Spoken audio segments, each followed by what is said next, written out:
કેમ છો બધા? કાલે આપણે એક હીરો 0 ટ્રેડ પણ લીધો હતો 51,400 સ્ટ્રોંગ રેઝિસ્ટન્સ સાથે માર્કેટ ડાઉન સાઈડ આવતી હતી ત્યારે જ મેં મારી પુટની એન્ટ્રી બનાવી લીધી હતી 51,400 ની એન્ટ્રી હતી જે આપણે 14-15 બાય કરવાનું હતું. ઓલમોસ્ટ આમાં કેપિટલ મિત્રો આપણું 3x થી 4x થઈ ગયું તમે જોઈ શકો છો. આવા વધારે વિડીયો માટે હીરો 0 ટ્રેડ માટે અને ડેલી એનાલિસિસ માટે મારી ટેલિગ્રામ ચેનલમાં મને જોઈન કરી ફોલો સબસ્ક્રાઈબ કરી લ્યો. સાથે સાથે મને ઇન્સ્ટામાં ફોલો કરી લો અને મારી યુટ્યુબ ચેનલમાં પણ જોઈન થઈ જાઓ. થેન્ક યુ મિત્રો. હવે તમે જોવા આવો કેપિટલ કેમ 14 થી લઈને 54 લગીને જાય છે ને જોવા તમે. Thank you.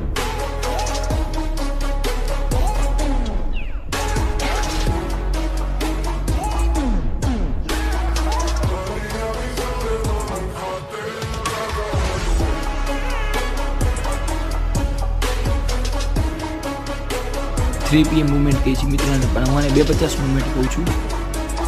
થેન્ક યુ મિત્રો.